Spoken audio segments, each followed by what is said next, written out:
เห็นในไหนคือ เห็นเห็ดแผลทันหมอบ่เจ้าแผลเลย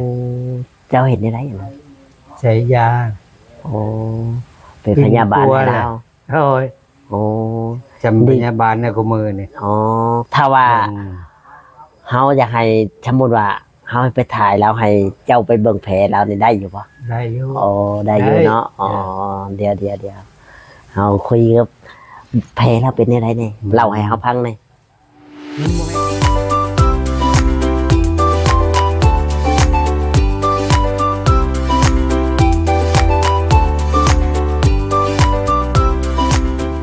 สวัสดีและสบายดีพ่อแม่พี่น้อง FC ที่หักแพงบ่ว่า FC ฝั่งลาวฝั่งไทยแล้วก็ต่างประเทศพี่น้องเนาะ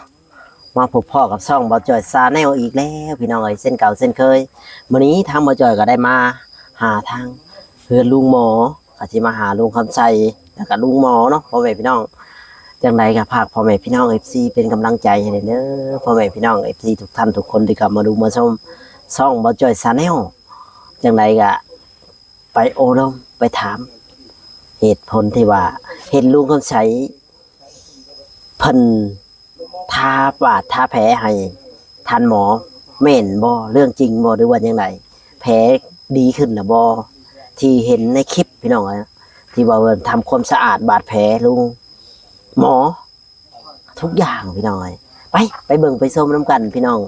ก็บ่ว่าหลายใจห่างก็ฝากพี่น้องเป็นกำลังใจฝากกดไลค์กดแชร์กดติดตาม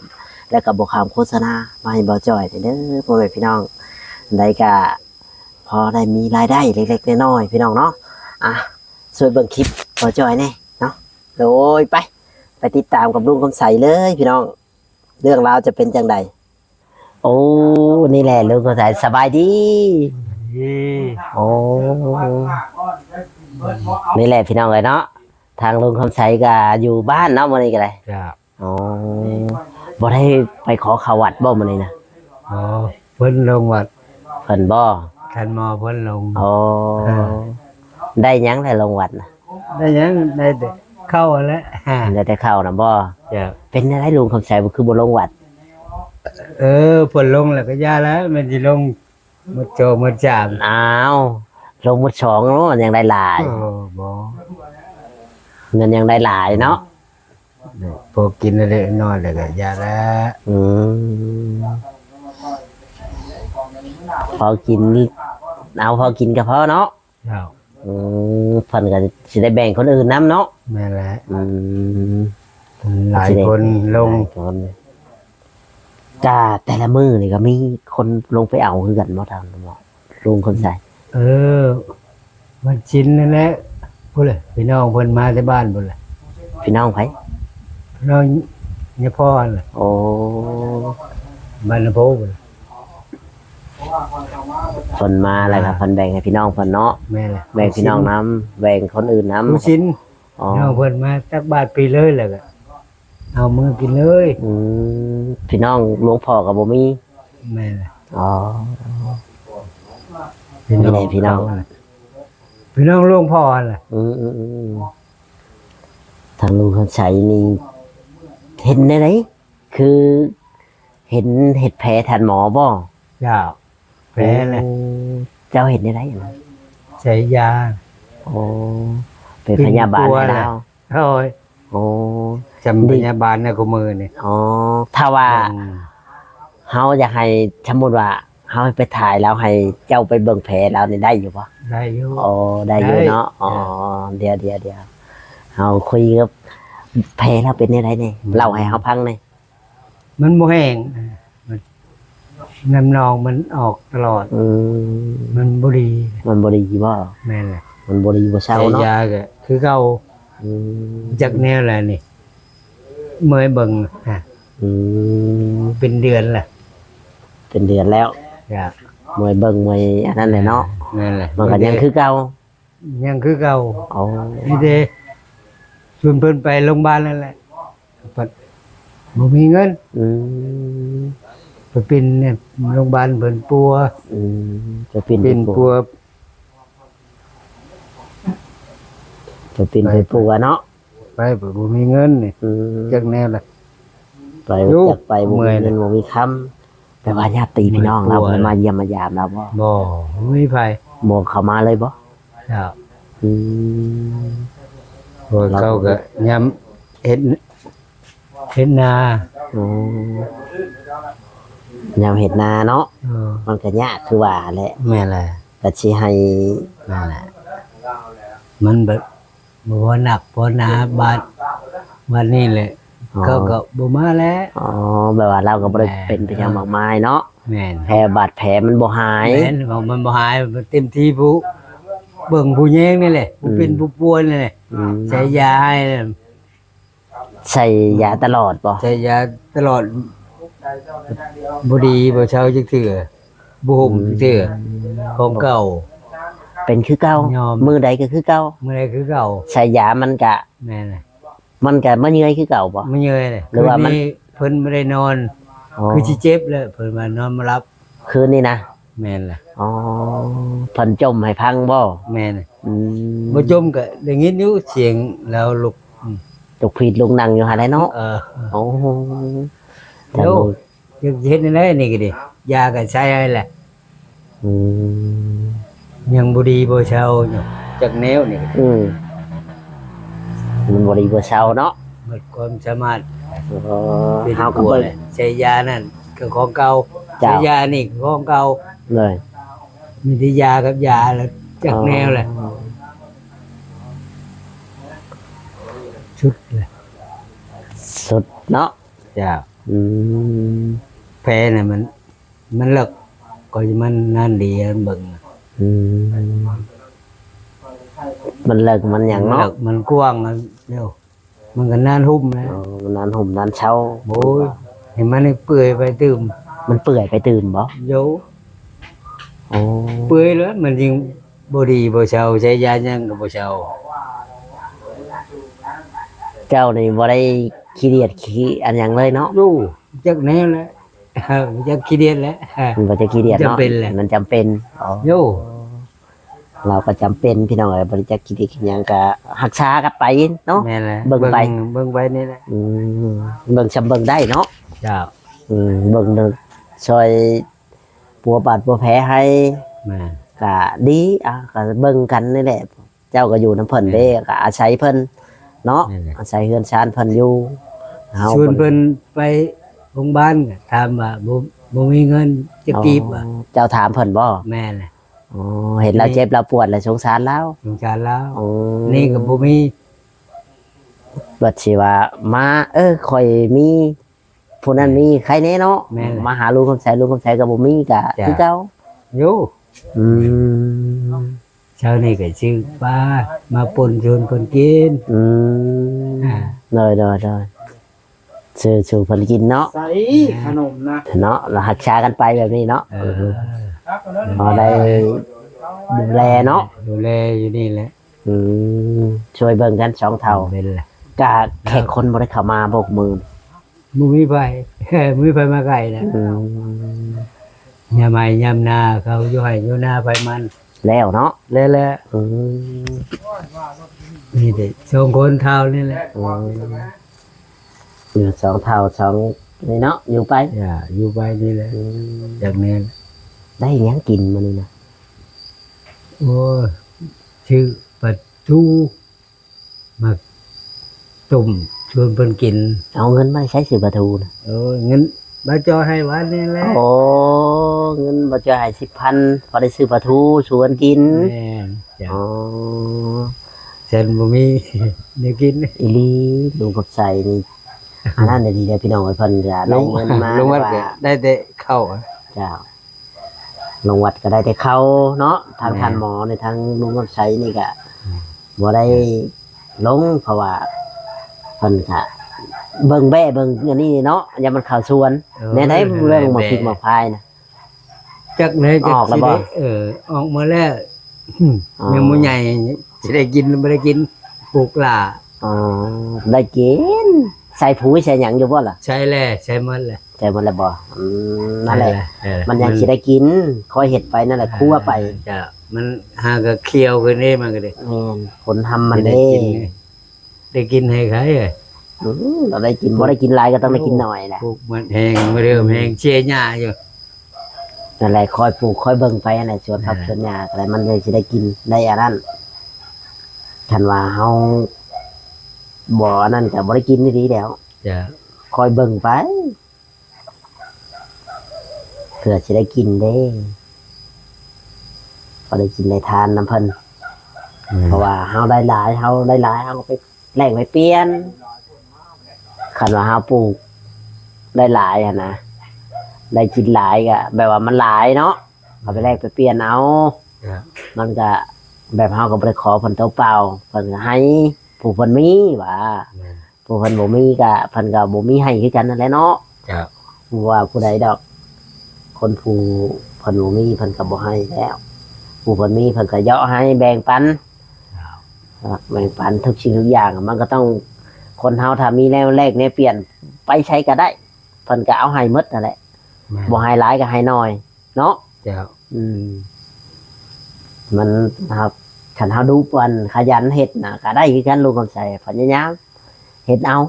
เนาะ แม่นะ อืมเฮ็ดเอาดูแลเอานั่นแหละสิ่งที่เจ้าของปลูกกับมืออยากรู้จักว่าสิได้กินหรือบ่ได้กินนี่ก็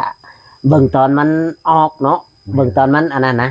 ตอนมันเป็นเครือเป็นหมากพุ่นแหละ มาคนแล้ว อืม ได้กินไม่ได้กินไง อืมคอยเบิ่งไปหั่นแหละพี่น้องเอ้ยได้กินบ่ได้กินก็บ่ฮู้คือกันก็ต้องเบิ่งไปเรื่อย เด็ดเก่าเด็ดชิปพนแล้ว ๆอืม เป็นมาถ้ามันใหญ่ ถ้ามันใหญ่ให้ นะฮะ คันบ่มีแมงจะรอกจะรอกัดต้นมัน มีแต่แมงที่ให้เลยแมงแดงๆนั่นกัด อ๋อ กินใบมันเฮียนโยกมันก็ตายแล้วมันก็เป็นแล้ว อืม ปลูกหละ ปลูกลาปลูกลอยเนาะ นั่นน่ะดินแบบมันเย็นนะ อืมมันก็บ่ล่าได้ลุงกำไสจำในผลยังตกลิ้นอยู่เด้เฮาบ่ได้ปลูกแบบว่าคันเป็นปลูกหน้าแล้งนี่มันอาจสิมีส่วนในอันนี้ผลยังสิตกอยู่เด้มันก็น่าสิได้กินได้อันนั้นอยู่ เบิ่งไปนี่แหละ อืม ได้กินไม่ได้กินนี่ เบิ่งไปเนาะ จ้ะ อืมเออคืนนึงบ่ว่านี่ฝนตกแห้งโพดแท้นี่ โอ้คืนวานนี่แห้งแล้วฝน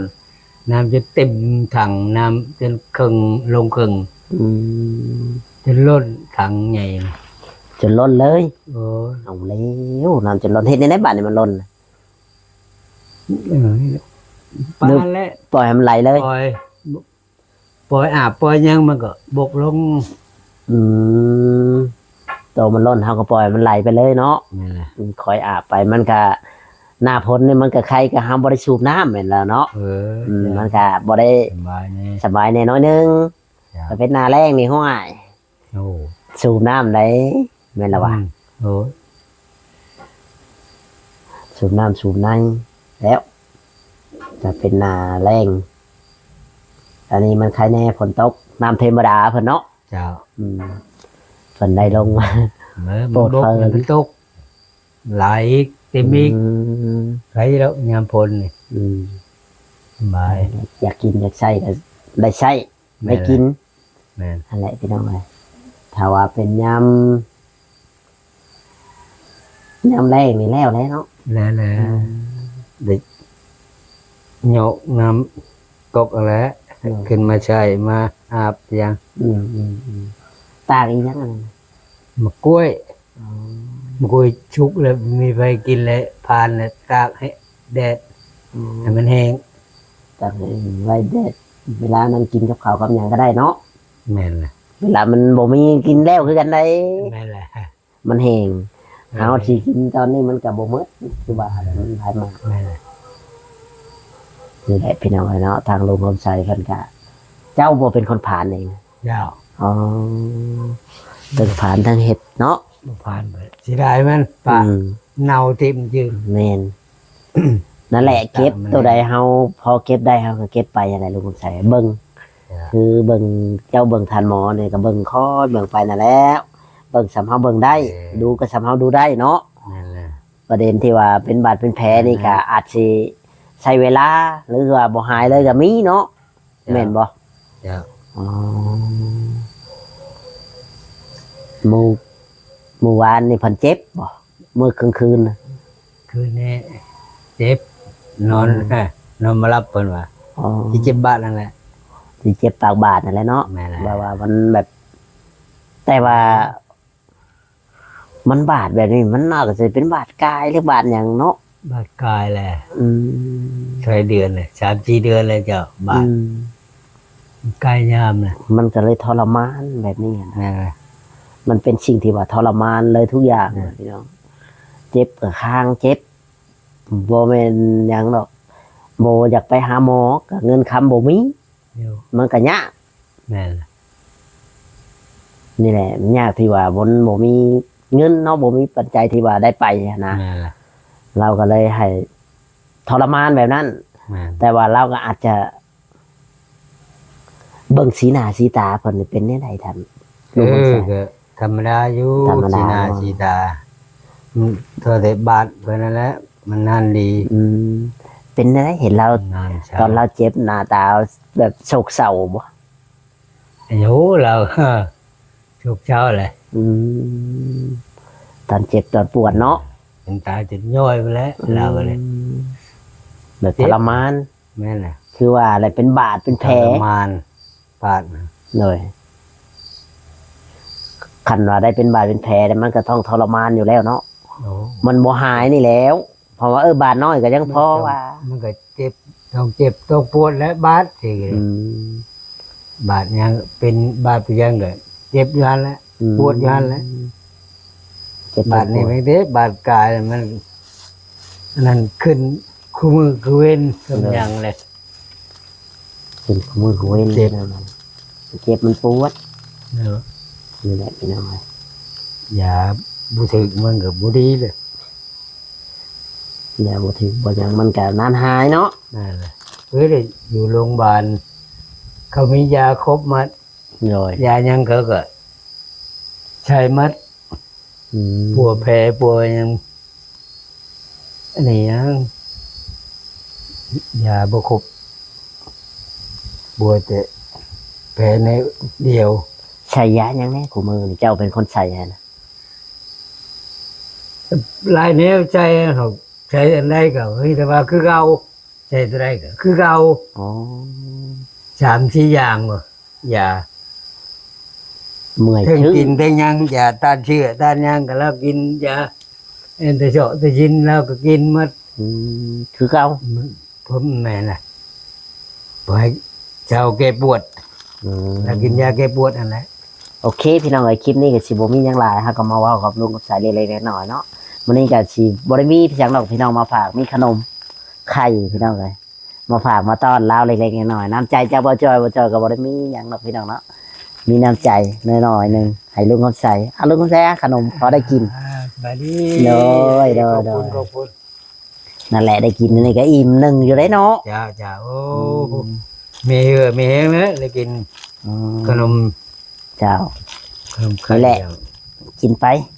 จ้า เฮาก็ซื้อแบ่งกันกับท่านหมอคนละก้อนเฮาก็ซื้อมาเฮาก็ซำเงินเฮามีเนาะ แม่น น้ำใจจากเฮาเด้เฮาก็บ่ได้ว่าเฮามาเยี่ยมมายามเฮาก็ ๆ บ่ได้ซื้อให้กิน จ้า เพราะว่ามา